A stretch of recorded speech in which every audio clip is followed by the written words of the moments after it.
మొత్తం తెలంగాణ ప్రజానీకానికి నేను మాధవరెడ్డిని, బద్దిపడగా, మా ఇంటి పేరు పనియాల. నేను 83 ఏళ్ళున్నా. ఈ తెలంగాణ ప్రజానీకానికి నమస్కారాలు చేసుకుంటూ నా యొక్క భావన, ఉద్దేశం మీకు చెప్పదలుచుకున్నా. సోదరులారా, మేము అన్ని గ్రామాలలో చూడండి, రెడ్లు అనేటోళ్ళు ఎవరు కూడా దౌర్జన్యంగా చేసినరో ఓళ్ళు ఇద్దరు కావచ్చు, కానీ మొత్తం బీసీలకు అందరికి పేరు పేరున వరుస పెట్టి పిలుచుకునేటువంటి రోజులల్లా మా తాతల నుంచి తండ్రుల నుంచి అదే సాంప్రదాయం మేము అవలంబించినాము.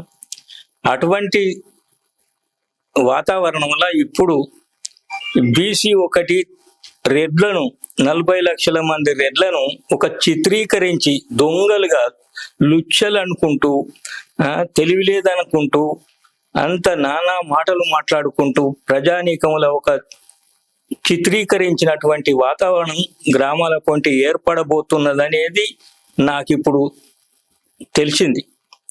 దీనికి తీన్మార్ మల్లన్న గారు నాయకత్వం. తీన్మార్ మల్లన్న గారు అంటే నాకు చాలా మొదటి నుంచి ప్రేమే, ఇప్పుడు కూడా ప్రేమే. ఇప్పుడు ఎందుకు అంటాడు అనేది నాకు బాధతోని నేను ఇప్పుడు చెప్పదలుచుకున్నా. ఆయన మొట్టమొదటి ముఖ్యమంత్రి అయితే నేనే పోయిదండి, అట్లేం లేదు. కానీ అవుతాడా కాదా అని దేవునికి ఎరక, అదృష్టం కూడా ఉండాలి. కానీ కాకపోతే ఆయన ఏమని చెప్తాడు, రెడ్లు అంటే అందరు రెడ్లేనా? దొంగలే ఉన్నారా? మొత్తం 40 లక్షల మంది దొంగలరా? రాబే మల్లన్న గారు, నీ యొక్క వైఖరి చాలా నాకైతే బాధ అనిపిస్తుంది. దీన్ని పునరాలించుకో, ఆలోచించి అందరం కలిసి ఉండాలి.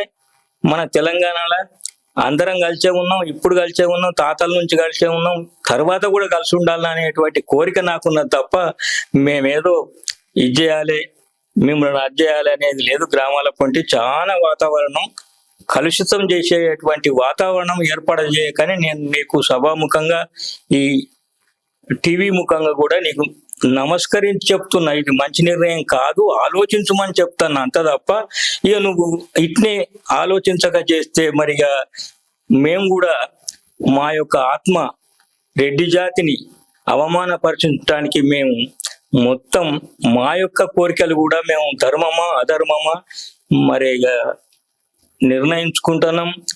మా రవీందర్ రెడ్డి గారు మొత్తం భారతదేశంలో ఈ ఎకనామికల్ బ్యాక్వర్డ్ క్లాస్ కు పోరాడి అన్ని గవర్నమెంట్లతోని, కాంగ్రెస్ గవర్నమెంట్లప్పటి నుంచే ఇది చేసిండు, ఇప్పుడు కూడా అది అమలైంది. ఏది బీసీ ప్రధానమంత్రి ఉన్నప్పుడే అది అమలు చేసిండు, దాన్ని ఇక్కడ వీళ్ళు ఆచరించారు అంతే తప్ప ఇంకోటి కాదు. దయచేసి మీరు 6.5%, 9% రేట్లున్నారని అంటున్నావు. 6%, 9% వాళ్ళకు 10 రిజర్వేషన్ ఇస్తున్నావు. అది తప్పు ముచ్చట. నేను చెప్పేది, వెల్మలు ఉన్నారు, వైశ్యులు ఉన్నారు, బ్రాహ్మలు ఉన్నారు, సిక్కులు ఉన్నారు, హిందూ అది ముస్లిమ్స్ ఉన్నారు, బల్జలు ఉన్నారు, వీళ్ళందరినీ కలిసి ఇప్పుడు 20 మీదనే ఉన్నారు, కానీ లోపల లేరు పర్సెంట్. మరి దయచేసి అన్ని ఆలోచించు, కావాల్సింటే మమ్మల్ని వీళ్ళు రమ్మను, మాట్లాడు, అట్లేం లేదు. కానీ కాకపోతే నువ్వు దయచేసి ప్రజలలో పోయి బీసీలు వద్దనే వాళ్ళు అన్నారండి.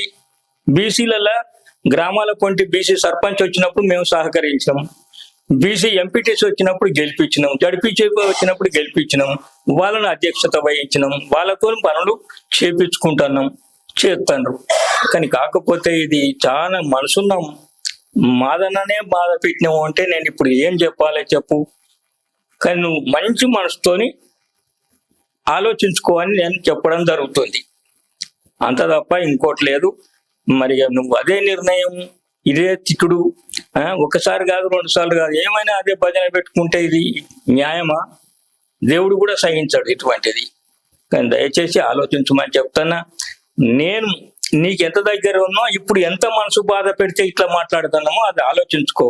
నీకు ఒక నమస్కారం. ఇంకొకటి, మన తెలంగాణ అన్ని కులాల వాళ్ళకు కూడా మేము చేసేటువంటి రెడ్డి జనజ సభకు మీరందరూ కూడా సహకరించాలి. ఎందుకంటే మేము ఎందుకు పెడుతున్నాం, ఎట్లా పెడుతున్నాం, ఏ బాధతో పెడుతున్నాం అనే దానికి మేము అంట చెప్తాం. మీరు పూర్తి సహకరించండి. ఎవరి మీద నాకు వ్యతిరేకం లేదు, బీసీల మీద లేదు, ఎస్సీల మీద లేదు, ఎస్టీల మీద లేదు. ఇంకొకటి కూడా నేను చెప్తున్నా, మా గ్రామంలోకి రండి, నేను ఎవరిని ఈ మాలోళ్ళు పంబాలోళ్ళు అంటున్నారు. మా తాత ముత్తాతల కాడి నుంచి కూడా వాళ్ళని నేను మేనమావలని పిలుస్తా, నన్ను అల్లుడనే పిలుస్తాను ఇప్పటికీ. ఎందుకు పిలుస్తాను అంటే దానికి ఒక కారణం ఉన్నది.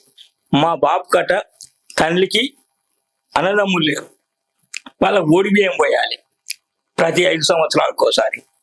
అక్క నీకు ఓడి బియ్యం నేను పోతా అని పంబాలోళ్ళ నర్సయ్య 12 రూపాయలు 15 రూపాయలు సామాన్ అంతా కొనుక్కొచ్చి బట్టలు కొనుక్కొచ్చి ఓడి బియ్యం పోసాడు.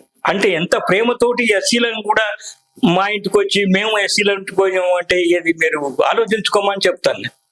ఇటువంటి వాతావరణాన్ని కలుషితం చేయకమని చెప్తాను. అందుకొరకు సోదరులారా, మనం అందరం మా యొక్క నిర్ణయం ఇది తప్పు కాదు, మీరు ఆలోచించండి. మరి రవీందర్ రెడ్డి గారి నాయకత్వాన మొత్తం అందరం కలిసి, రెడ్డిలం అందరం కలిసి, చిన్న పెద్ద ఇలా తేడా లేదు, అందరం మన అభిప్రాయం ఏంటి, మన ఉద్దేశం ఏంటి అక్కడ పంచుకుందాం ఆ సభలో. మీరు అందరూ సహకరించారు.